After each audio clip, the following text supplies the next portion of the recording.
Chaque État a besoin de sortir de l'auberge, soit d'améliorer significativement les conditions socio-économiques de sa population. Chaque État a besoin d'avoir des infrastructures viables et durables qui répondent aux besoins de mobilité du peuple. Mesdames et messieurs, merci d'être avec nous dans cette émission Face à l'opinion. Eh bien, dans ce numéro unique, nous allons cette fois-ci aborder la question liée au programme qui lie le gouvernement congolais au FMI. Quelles sont les conséquences sur le vécu quotidien de la population? Mesdames et messieurs, parlant du vécu quotidien de la population, on va pas rester là sans évoquer la question des infrastructures. Le pacte national des infrastructures sera également évoqué dans cette émission. Nous allons enfin faire un petit bref commentaire sur les 100 jours du gouvernement souminois Toulouka. Mesdames et messieurs, je vais en fait présenter directement mon invité, qui n'est pas politique. Lui, c'est monsieur Hugues Israël Bouen. Monsieur Hugues Israël Bouen est chercheur indépendant et il est également militant de la cause nationale, tout en étant une personne qui s'intéresse beaucoup aux questions d'ordre stratégique. Monsieur Hugues Israël Bouen, bonjour et merci beaucoup d'être avec nous. Et surtout, meilleurs vœux à vous 2025. Merci en tout cas, monsieur Dan, de m'avoir offert cette occasion. Je vous réitère également mes vœux pour cette année 2025. Merci beaucoup, monsieur Hugues Israël Bouen, mais plantons un peu le décor. Avant qu'on entre dans le vif du sujet, on parle de ce nouveau programme du FMI conclu avec le gouvernement congolais. Vous avez évoqué tantôt, ou avant l'émission, vous avez évoqué la question liée à la 6e revue, conclue avec le Fonds monétaire international. Mais expliquez-nous un peu, expliquez à la population qui vous suit, qu'est-ce qu'elle doit comprendre de ce nouvel accord qui lie le gouvernement et le FMI. Merci, merci pour l'occasion, oui, l'opportunité de partager avec nos compatriotes sur les questions d'ordre national avec une portée aussi importante. Vous savez que nous sommes membres de cette institution internationale, donc la République démocratique du Congo, et membres dans presque plusieurs institutions internationales. Entre autres, vous avez le Fonds monétaire international, vous avez la Banque mondiale, vous avez l'OMS, et mais dans chacune de ces institutions, il y a une spécificité. Le FMI, dès par son rôle, c'est d'abord par rapport à sa mission, ça vise à créer la stabilité monétaire, veille sur la surveillance de la stabilité monétaire internationale, et puis il intervient sur d'autres secteurs également, pour permettant à ce que les États, on va appeler ça comme ça, les États du monde, donc, puissent tirer le meilleur des dividendes de cette institution pour se relancer. Et c'est dans la même logique, c'est comme ça que je l'ai dit tantôt, c'est-à-dire que à la sortie de la Deuxième Guerre mondiale, parmi les plans qui étaient proposés avec le plan Marshall, l'Europe a été financée sous l'aide du Fonds monétaire international, c'est accompagné avec la Banque mondiale, ainsi de suite. Alors, et l'importance aujourd'hui, la question dont est mention aujourd'hui, nous parlons de la 6e revue, c'est-à-dire que la République démocratique du Congo, depuis un temps, travaille avec le programme du Fonds monétaire international. Oui. C'est à travers ces programmes, tout naturellement, vous l'avez remarqué, vous êtes journaliste, je crois que vous le savez, et généralement, le FMI intervient pour la stabilité, pour stabiliser les cadres macroéconomiques en injectant parfois la monnaie, en donnant de l'aide, c'est que nous appelons ça comme ça, au gouvernement congolais, pour financer la stabilité du cadre macroéconomique, pour éviter qu'il y ait souvent le dérapage que nous appelons parfois l'inflation. Vous voyez, ces situations-là, c'est l'intervention parfois sollicitée du FMI pour permettre à ce que les États puissent arriver à avoir, c'est pas simplement la République démocratique du Congo, presque tous les autres États, arriver à stabiliser l'abondance, le cadre macroéconomique, ainsi puis voir comment avancer dans les questions structurelles, si pas structurantes, de l'économie de ces pays.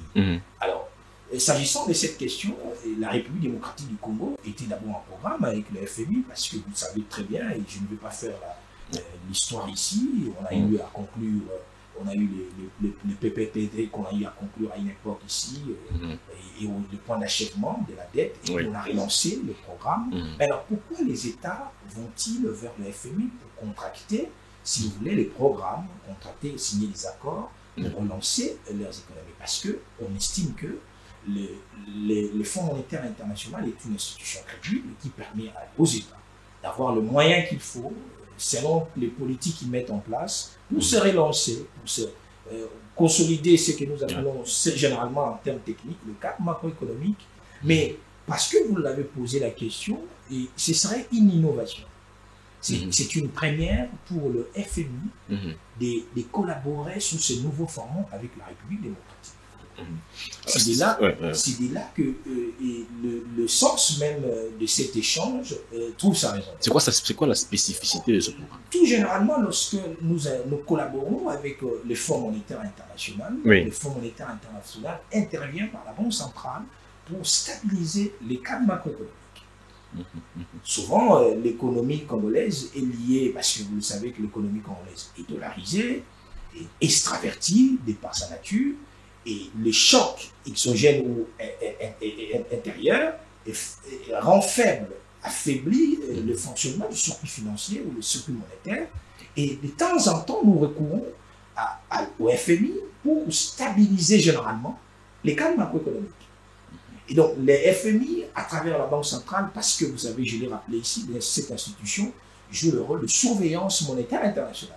À travers la Banque centrale, il injecte les devises suffisantes pour stabiliser le cadre macroéconomique. Mais aujourd'hui, le nouveau gouvernement de Mme Judith Soubinois, par le magistrat de l'actuel ministre des Finances, Doudou Famba Likunde, nous avons trouvé une nouvelle formule. Comment est-ce que la population, parce que c'est une question qui se pose, qui est la population. Doudou Famba Likunde, ou c'est le prolongement ou la suite du travail entamé par Nicolas Kazadi?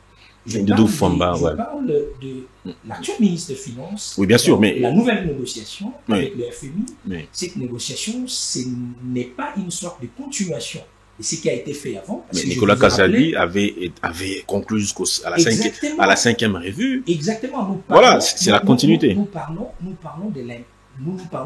de l'incidence, de l'impact et de l'action. Donc, la spécificité. Doudou Famba est à mettre de côté dans ce cadre de projet parce que il n'a pas milité, il n'a pas travaillé pour que le FMI puisse conclure avec le gouvernement. C'est plutôt son prédécesseur. Il est dans la continuité des affaires publiques de l'État. Je suis d'accord avec vous sur la continuité de l'État, mais c'est de là où je fais allusion sur la spécificité de ces nouveaux programmes. Oui. Le FMI n'intervient pas dans la cour de change, comme ce fut le cas. Le FMI ponctionne, donne les moyens à la Banque centrale pour intervenir. C'est ça, la continuité. Moyen des réformes. Bien entendu, il y a des conditions pour qu'on arrive là. Voilà. Et ces conditions ou ces réformes venaient d'être mises en place par l'actuel ministre des Finances. Je ne suis pas en train de dire que l'actuel ministre des Finances ne travaille seul, sans la concertation ou la continuation de certains acteurs. Mais je fais mention ici par rapport à la spécificité de ces programmes. C'est nouveau que le FMI puisse injecter directement l'argent dans le trésor public pour financer les infrastructures. Ça ne s'est jamais fait. C'est là où vous êtes journaliste, vous allez me brandir les éléments que vous avez avec vous, que le FMI aurait financé tel projet directement. Ça ne s'est jamais fait. C'est de là où nous disons que c'est une nouvelle négociation avec le FMI portée par la vision de son Excellence Monsieur le Président de la République, parce qu'il ne faut pas oublier que son Excellence Monsieur Likunde... Bon, dans le cadre de ce programme, quelles sont les infrastructures qui ont été ciblées Je voudrais d'abord qu'on commence par régler cette question de forme. C'est sous la vision du chef de l'État, Félix-Antoine Tshisekedi, qui continue toujours à préconiser le bien-être de la population, donc le peuple d'abord, qui est pour lui le salut du peuple, c'est la loi suprême, travaillant et matérialiser cette vision par le programme du gouvernement conduit par Mme Soumino Toluka, avec le chef d'orchestre qui est le ministre des Finances, qui joue sa partition dans ces secteurs.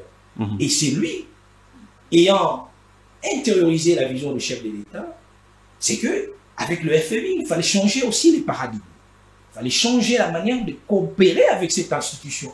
Parce que tout le monde, vous le disiez, comme nous également, mais nous coopérons, nous collaborons avec les FMI. Quel est l'impact réel de ces projets?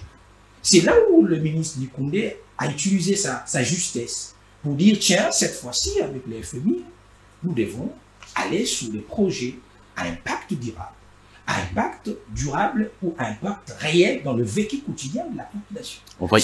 C'est là même la pertinence de ces nouveaux programmes avec le FMI, c'est qui n'a rien à voir avec ce qui s'est passé. Donc, ce sont des questions très, très techniques pour le faire comprendre à tout le monde. Ça ne sera pas peut-être facile qu'on appréhende de la même manière. Voilà un peu, c'est de cette façon-là qu'il s'agit. Alors, 2,9 milliards de dollars américains aujourd'hui. Quelles sont de facilités élargies de crédit et puis de facilités sous la résilience et la durabilité? En termes simples, expliquer aux Congolais facilité élargie de crédit et facilité sous la résilience et la durabilité. Et puis on va en parler. Exactement, c'est là où il y a la pertinence de la question sur la facilité élargie de crédit. Oui. Il y a l'argent qui est alloué, vous parlez des montants de 1 milliard. Cet argent, le ministre des Finances a dit... Non, le concept facilité élargie de crédit. Parce qu'il y a le mot, il y a la facilité... Ce sont des termes techniques. Élargie. Non, expliquez de façon simple aux Congolais afin qu'ils comprennent. C'est l'octroi. C'est l'octroi. En termes techniques, c'est l'octroi. C'est de l'octroi des crédits que nous avons obtenu auprès du FMI. Facilité élargie de crédit, c'est un concept. Et répondant à un certain nombre de critères imposés par cette institution. Susceptible d'être remboursé. Il faut le préciser. Bien sûr, bien sûr. Donc c'est un crédit, un prêt. Que nous avons pris auprès de cette institution pour financer. Parce qu'effectivement, beaucoup de gens, peut-être qu'on va aussi revenir sur la question, nous prêtons de l'argent, qu'est-ce que ça va servir, et ainsi de suite. Alors, dans ces programmes de facilité on restitue avec une certaine marge d'intérêt. C'est tout à fait normal. Voilà. C'est ce qui fait fonctionner la banque, comme vous le savez toujours. Oui, allez-y. Dans ces programmes, c'est là où même nous trouvons la pertinence de cette démarche. Dans le programme de facilité élargie du crédit, ce que nous obtenons, ce prêt auprès du FMI, permettra à ce que le gouvernement congolais puisse financer les infrastructures. C'est une première. Nous allons injecter ce qui est pris au niveau du FMI pour financer les secteurs des infrastructures en République démocratique du Congo. Construire les hôpitaux, construire des écoles et construire des routes. C'est là où ça vient rencontrer notre démarche sur la mise en place des pactes nationaux des infrastructures. C'est la raison pour laquelle nous saluons, en d'autres termes, cette démarche, cette victoire de la part du ministre des Finances qui a réussi à conclure. Il s'agit d'un prêt, M. Hugues Israël Bonnet. Il faut que le public sache qu'il s'agit d'un prêt. Ce n'est pas un octroi. Un prêt qui est susceptible d'être remboursé avec... Le problème, c'est pas pour la première fois que nous concluons avec le FMI. Mais très généralement, c'était les prêts que l'on prenait auprès du FMI intervenaient dans le cadre structurant. Il n'y avait pas un impact réel dans le vécu quotidien des Congolais. Pour des questions structurelles dont on fait mention. Vous voulez dire qu'il y a aujourd'hui un pacte? C'est-à-dire, cet argent permettra à ce que, dans le cadre des crédits, de facilité élargie de crédit, investir dans les infrastructures. Donc nous allons construire des routes avec cet argent. Nous allons construire des hôpitaux avec cet argent. Nous allons construire des écoles. Maintenant, la question que nous nous posons, c'est là où nous disons, dans notre démarche sur la mise en place de ce pacte national des infrastructures, pour que nous, acteurs de la société civile, que tous les citoyens puissent regarder dans la même direction en disant, tiens, quelles sont les routes pour nous qui sont essentielles? Comment est-ce que nous devons investir? C'est la raison, c'est là où je trouve tout le sens, parce que vous le savez, que nous disons ici, pour le Congo, on a un problème sérieux des infrastructures. Je vous l'ai dit pourquoi d'abord que nous avons créé le cadre que nous appelons le pacte national des infrastructures.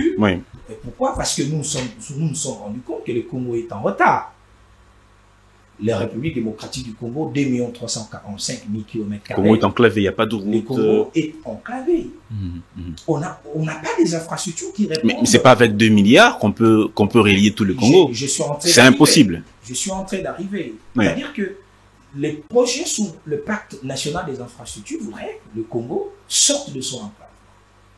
Mais il faut commencer par les commencements. Le Congo, en termes de la superficie routière, il nous faut à peu près 152 000 km de route. 152 000 km de route. Pour avoir 10 000 km de route, il faut investir 1 milliard chaque année.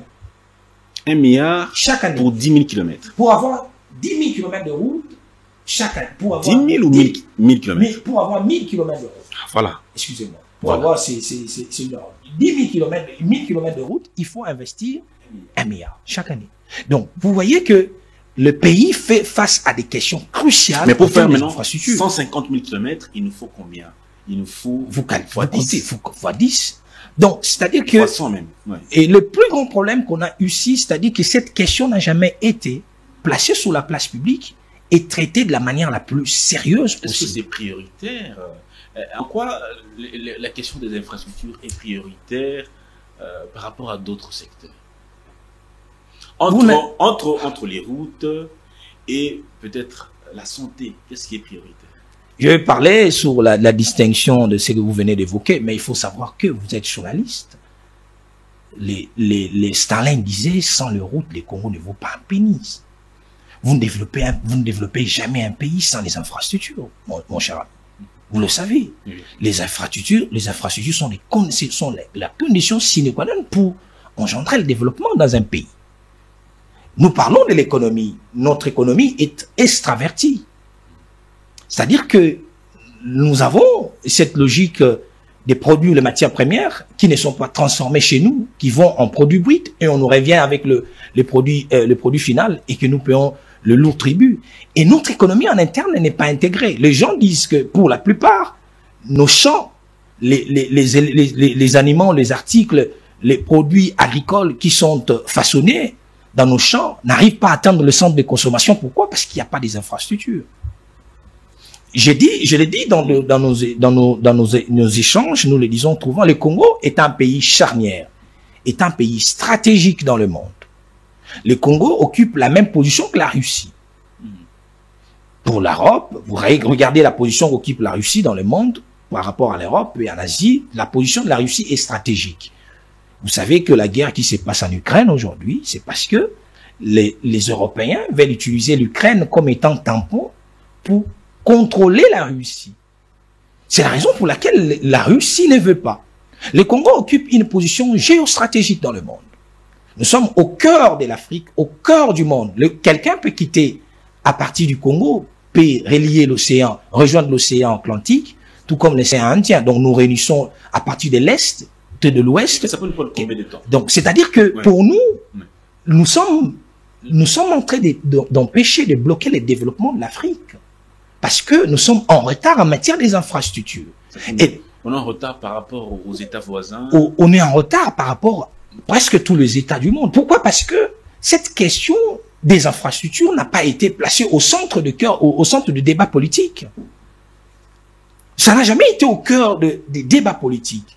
C'est un peu des questions, on survole comme ça, on aborde pour des questions de fin électorale, et puis on en passe. Mais c'est rare d'avoir des leaders politiques, des politiciens, des leaders, des chevronnés de l'État, des commis de l'État qui pensent que il faut commencer à régler ce problème des infrastructures. Comment? Par où on peut commencer? Parce que c'est là où il y a la question. Le défi est énorme. Le défi est énorme, voilà. Mais il faut commencer par les commencements.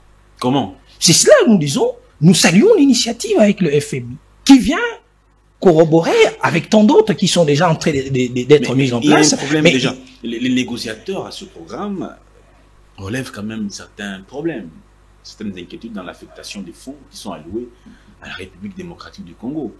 Est-ce que je vais vous donner un peu le tableau.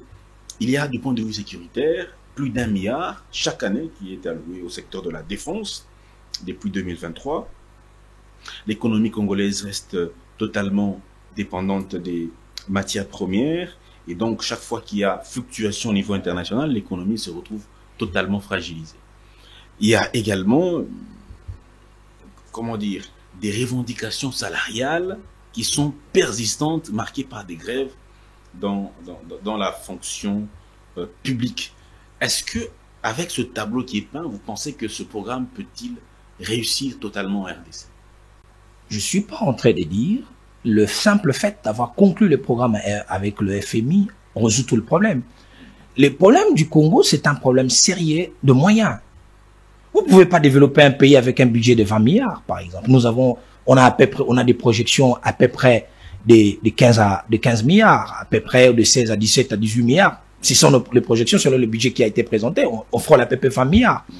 Mais le Congo, les problèmes étant aussi grands que ça, peut-être vous allez me rétorquer autrement, est-ce que ce serait peut-être un problème de l'affectation des moyens, les maigres moyens que nous avons? Peut-être aussi beaucoup de gens le disent. Oui.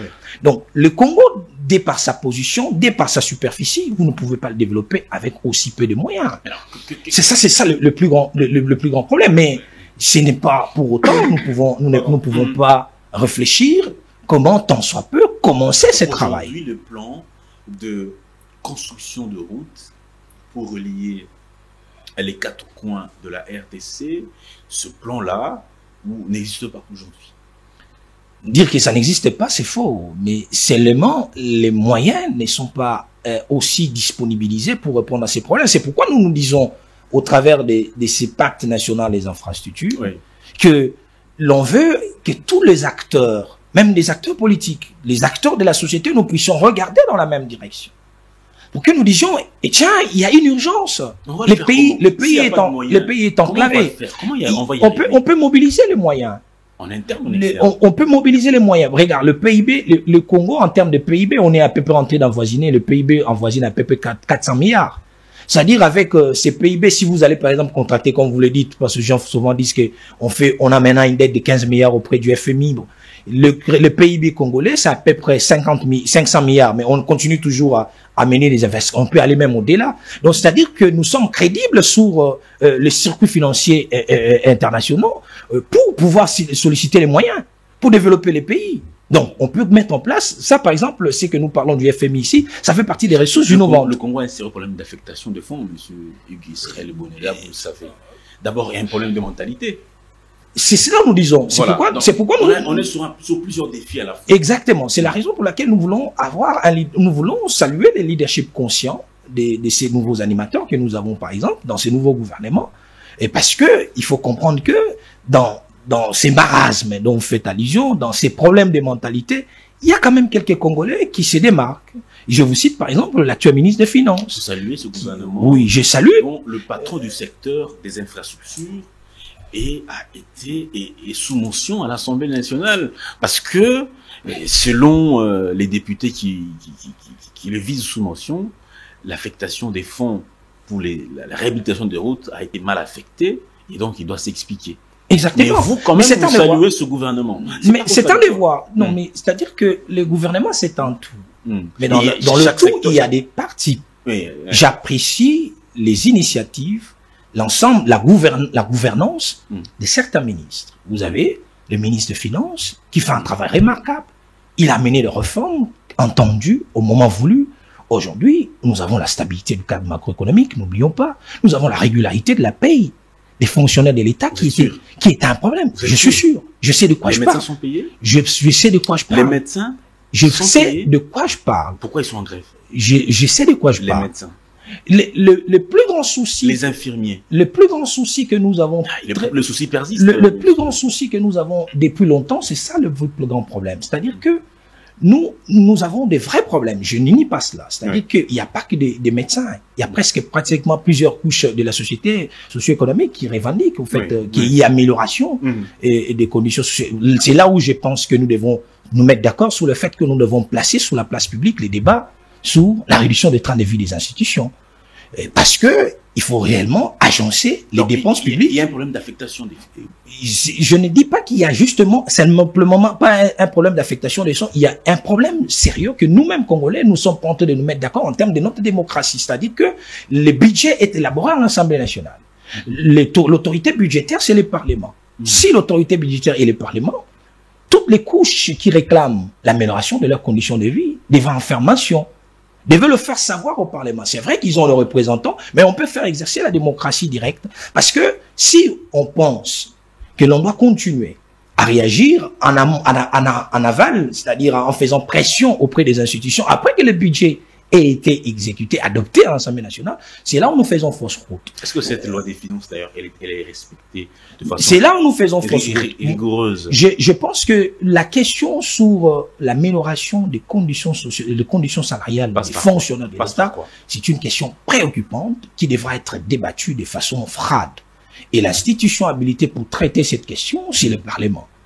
Et nous devons, on est Congolais, on est citoyens, nous tous, nous devons mettre cette question sur la table et voir comment nous pouvons repartir les richesses nationales à l'intérêt de tout le monde. Il faut pas être on peut pas être revenons sur le pacte national des infrastructures, parce que vous avez rappelé une citation importante de Stanley: sans le Congo, sans le chemin de fer, le Congo ne vaut pas un penny, le Congo ne vaut absolument rien. Donc pour que le Congo vive, il faut que le Congo soit relié de l'Est à l'Ouest, du Nord au Sud.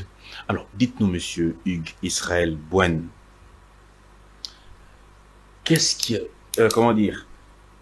sont les réformes importantes à engager aujourd'hui pour que nous puissions nous mettre sur le chemin de la réunification du Congo du point de vue infrastructurel? D'abord, il faut dire que ça, c'est notre initiative. Oui. Nous estimons il faut mettre en place ces pactes nationaux qui doit être adopté par tous les acteurs, parce que nous avons compris, quand vous regardez le Sénégal, le Sénégal avait des soucis. Aujourd'hui, le Sénégal a résolu le problème. Il a un TGV qui permet de relier des régions. Quand vous voyez un peu l'Afrique de l'Est, certains États, comment ils s'y mettent les sérieux pour développer leurs infrastructures, pour intégrer le pays, parce que vous ne pouvez pas faire de l'économie si vous n'intégrez pas l'économie en termes des infrastructures. Mais en termes des infrastructures, nous ne parlons pas que des infrastructures routières. Il existe aussi des infrastructures énergétiques. Je vous rappelle, lors des Indaba, de l'année passée, je crois du mois de décembre, il y a le plus grand forum des business qui venait de se tenir. Le DG de la SNEL a relevé que la SNEL perd chaque année à peu près 4 milliards de dollars. Pourquoi? Parce que les sociétés minières qui sont dans la partie sud de notre pays, dont les Katanga et les autres, ils recourent, ils prennent de l'électricité vers d'autres pays. Donc, c'est un manque à gagner. Vous n'avez pas que des infrastructures énergétiques, vous avez aussi des infrastructures de télécommunications. Aujourd'hui, ce sont les nouvelles technologies de l'information et de la communication qui gèrent le monde. Donc, nous voulons, à travers ces pactes nationaux des infrastructures, révolutionner le secteur, l'écosystème économique de notre pays à travers ces documents. C'est pourquoi nous disons, la première réforme, c'est que ça devait être un débat qui soit mené au niveau du Parlement. Que nous l'adoptions. C'est la raison même pour laquelle nous disons, lorsque les gens lancent les débats sur la révision ou le changement de la Constitution, nous disons que cette question, elle est préoccupante. Elle est prioritaire pour nous et que tous les Congolais sachent néanmoins que les infrastructures, sans les infrastructures, le Congo ne vaut rien. Il y a des infrastructures, nous l'avons dit, des infrastructures lacustres, on a des problèmes, il n'y a pas de bateaux, le Congo, c'est un pays béni. Vous pouvez quitter à partir du nord du Congo, l'Équateur, dans son ensemble, pour aller jusqu'au sud du Congo, par le fleuve Congo. Comment on ne peut pas avoir une autoroute qui permet de relier le Congo, l'Équateur, jusqu'au sud du Congo, sortant par là. Donc, c'est-à-dire que la préoccupation majeure pour nous, nous voulons mobiliser les acteurs pour qu'ils se mettent d'accord sur le fait que le Congo a besoin de regarder sur la voie de son développement. Parce que nous sommes un pays dont l'économie est extravertie, dépendant de tout ce que les autres nous ramènent, et que nous-mêmes ne sommes pas en mesure de regarder le fait qu'ils viennent de finir ici. Donc, nous devons attendre qu'on nous ramène les choses à manger. C'est quand même à peu près 4 milliards selon les statistiques que nous dépensons chaque année pour les produits alimentaires.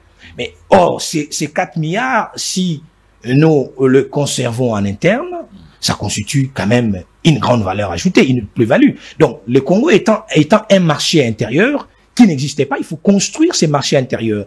Construire le marché intérieur fait allusion à la mise en place de ce que nous appelons les pactes nationaux des infrastructures. Parce qu'à partir des infrastructures, nous allons commencer à intégrer l'économie du pays.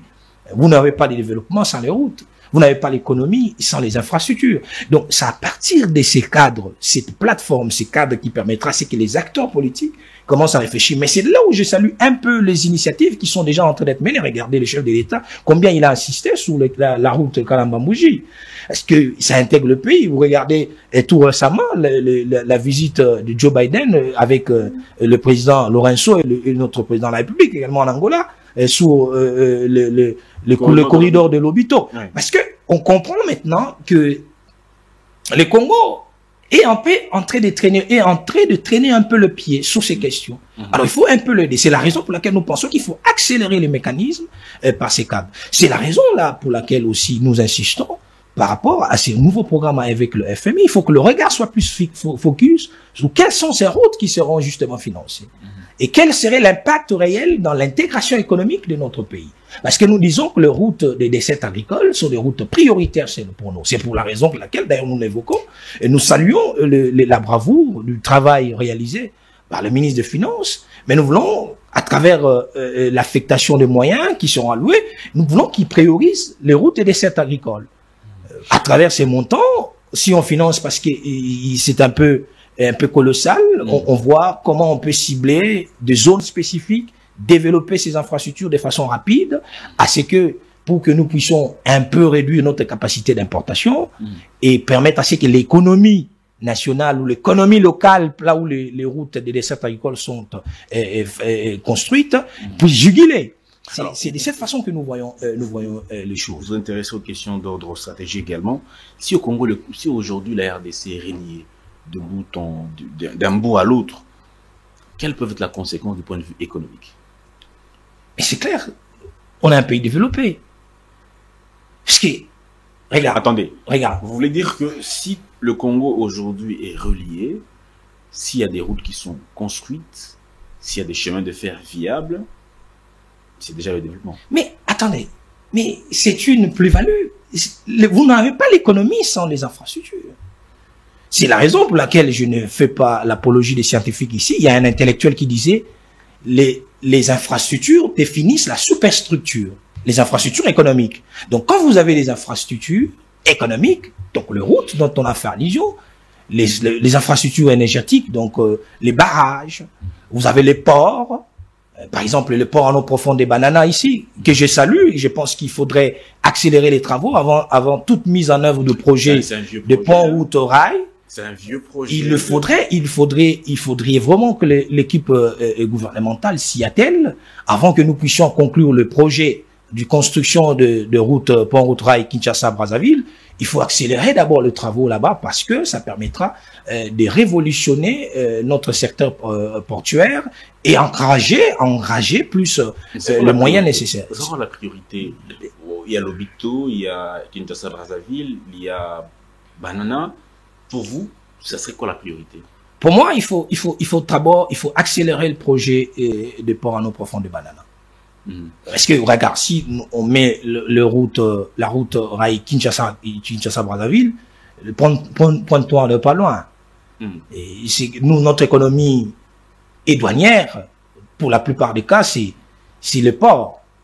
Vous avez parmi les provinces qui contribuent énormément, vous avez la douane du bas Congo. Maintenant, si on met en place le port en eau profonde de Banana, ça va accentuer parce que nous aurons de gros engins qui vont commencer à accoster vers le port de Banana et qui accostent bien entendu ici à Brazzaville.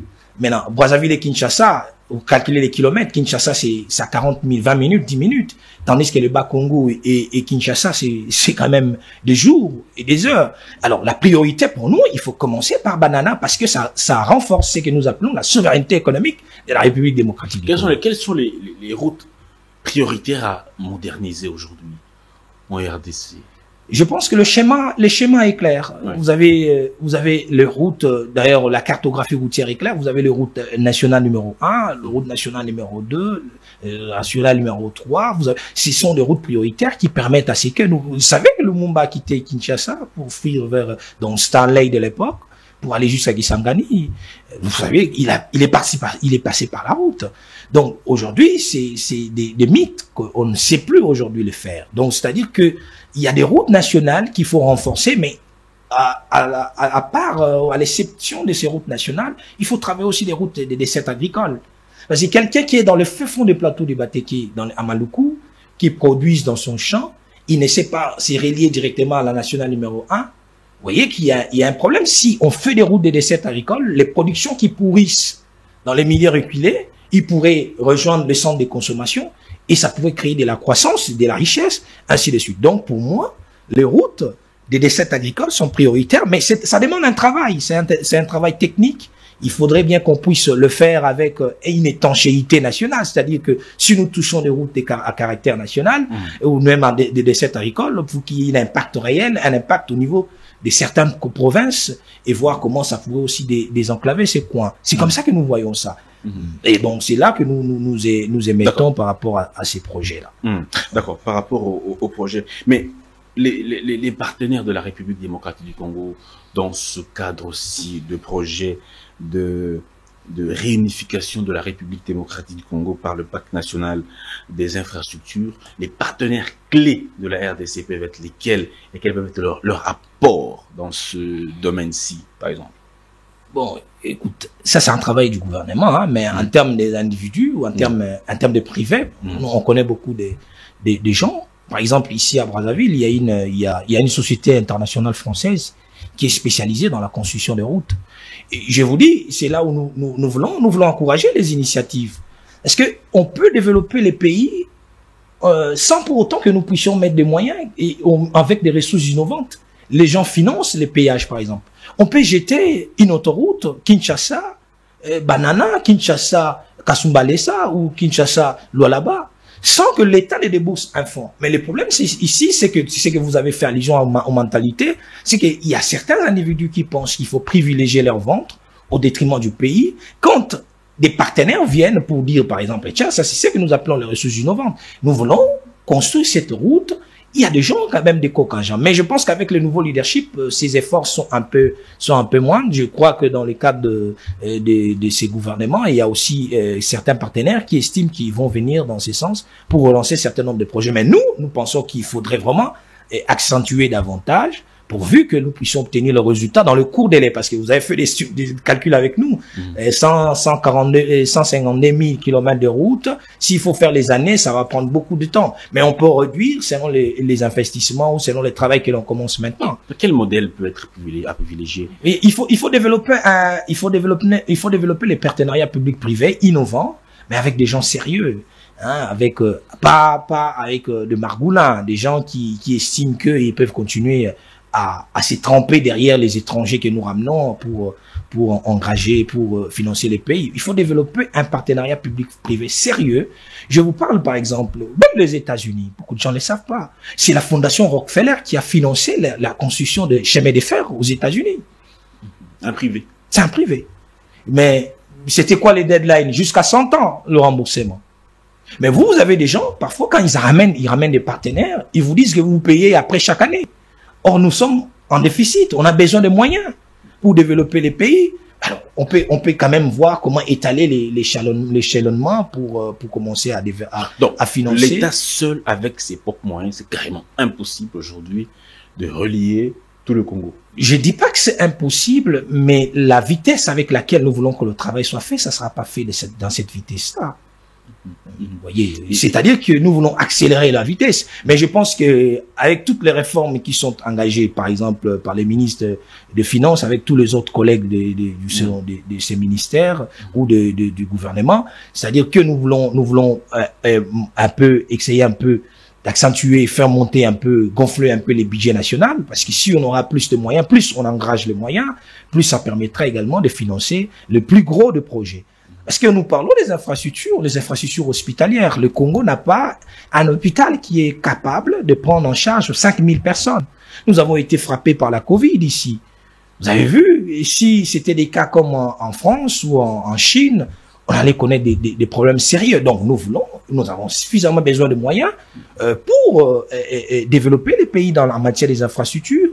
Par exemple, c'est quoi le plus grand obstacle qui nous empêche d'avoir des infrastructures aujourd'hui? Mais c'est ce que nous disons, c'est-à-dire que la définition de notre politique publique, il faudrait redéfinir la priorité du gouvernement. redéfinir cette priorité et mettre l'accent sur de vraies questions de développement.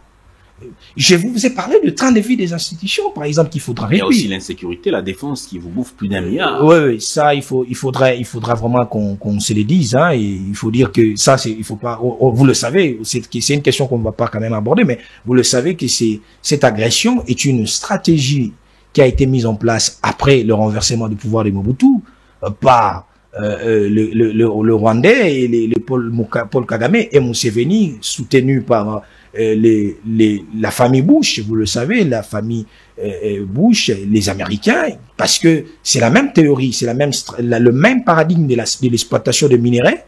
Et il faudrait avoir cet État, et comme des États tampons, ils passent par le Rwanda, mais les matières premières ne sont pas traitées au Rwanda. Ils sont ramenés à l'extérieur. L'économie, parce que nous en parlons, vous avez effleuré la question, l'économie rwandaise dépend essentiellement de l'exploitation illégale des ressources congolaises.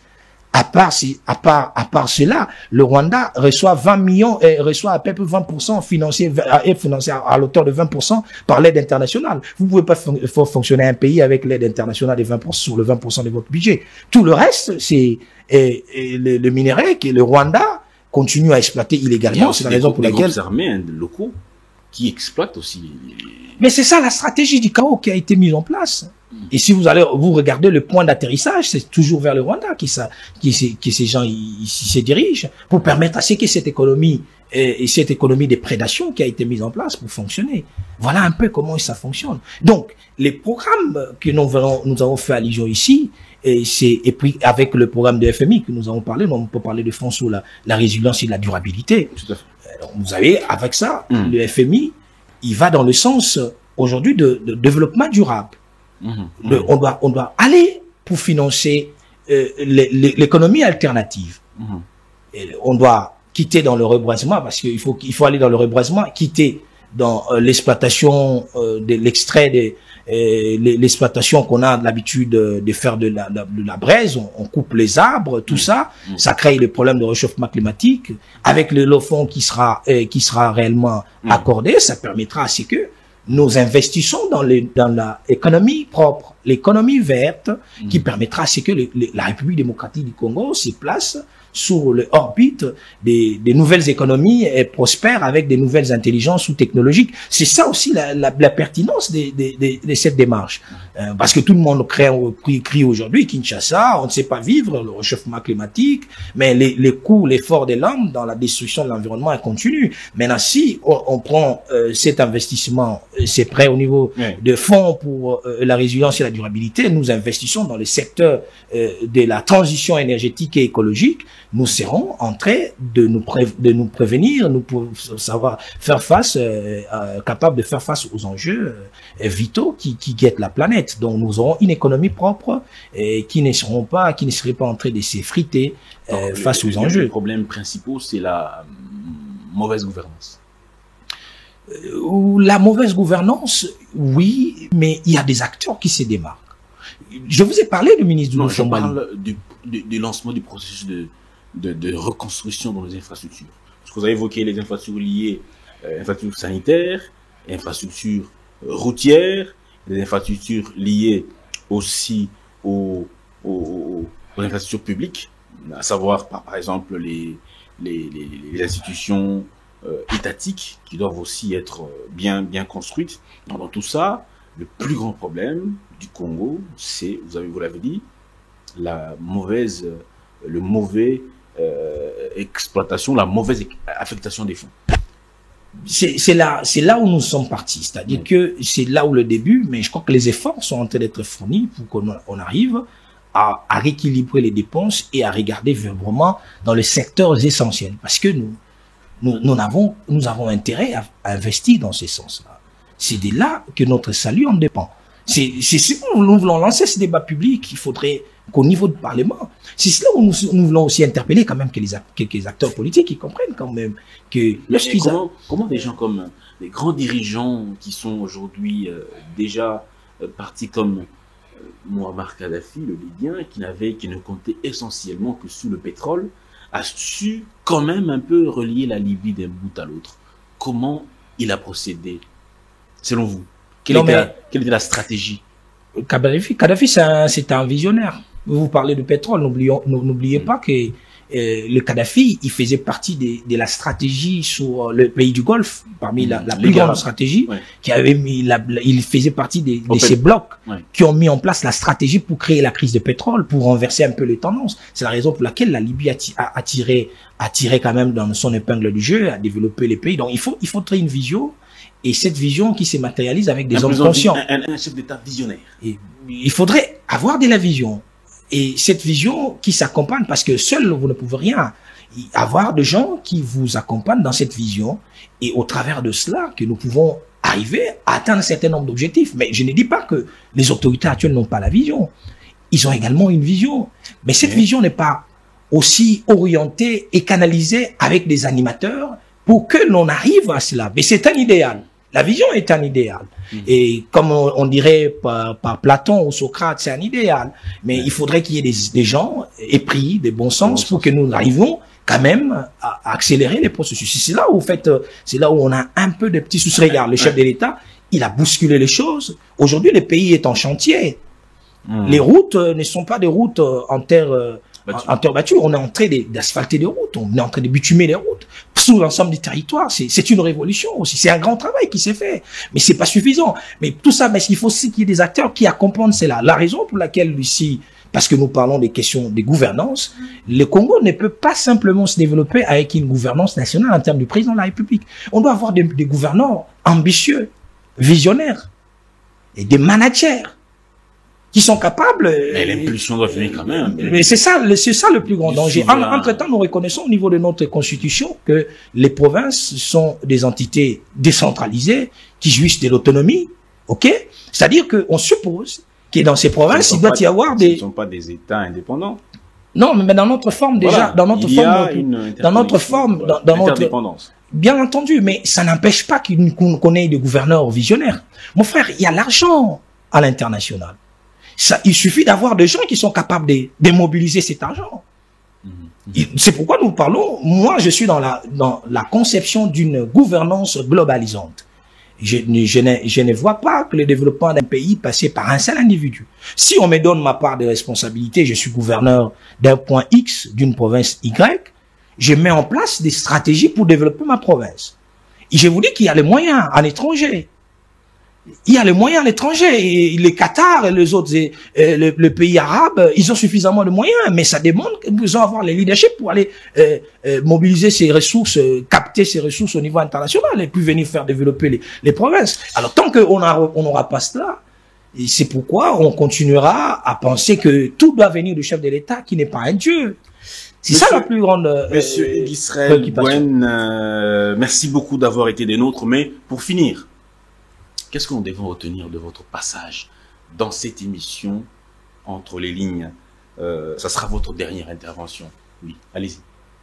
Entre les lignes, je voudrais saluer la gouvernance qui est implémentée ici par le chef de l'État avec sa première ministre, jugulée ou matérialisée par le ministre des Finances, qui a mené des réformes courageuses, en menant à ce qu'aujourd'hui, nous assistons à la stabilité du cadre macroéconomique, la régularité de la paie. Et aujourd'hui, nous avons conclu le programme avec le Fonds monétaire international, qui est un programme salutaire pour notre pays, parce que nous aurons des infrastructures à travers de ces programmes, parce que nous allons nous relancer en termes de la durabilité, de la transition énergétique. Et voilà, voilà ce que je pouvais dire en quelques mots, c'est que les programmes ici, avec le nouveau programme avec le FMI, ça aura un impact réel dans le vécu quotidien des Congolais, parce que si on fait des routes, ça va directement dans l'intérêt de la population. Voilà, en quelques mots, c'est que je pouvais dire. Je salue ici le leadership de M. Doudou Famba Likunde Liboutai à la tête du ministère des Finances. C'était Monsieur Hugues Israël Bouen, il est chercheur indépendant, militant de la cause nationale, et puis il est également, il s'intéresse également aux questions d'ordre stratégique. C'est un plaisir de vous recevoir dans cette émission pour la première fois. Je sais que c'est pas la dernière. On va certainement enchaîner un certain nombre d'émissions d'ici là, mais ça c'était une première, un avant-goût. On vous laisse découvrir cette émission et découvrir certainement les idées de Monsieur Hugues Israël Bouen. Il est avec nous. On va le prendre à tout moment Merci beaucoup d'avoir été des nôtres. C'est à moi de vous remercier, M. Dan, pour cette occasion. Je vous en prie. Merci à l'équipe qui m'a fait parvenir, qui m'a fait arriver chez vous. Merci beaucoup à vous tous qui nous suivez, qui nous soutenez, qui nous accompagnez, qui nous conseillent également. Nous sommes très flattés par ce marque de soutien et de considération. Nous sommes convaincus qu'ensemble, nous ferons mieux, nous ferons plus, nous ferons ce qui est attendu par tout le peuple. Au revoir et à très bientôt.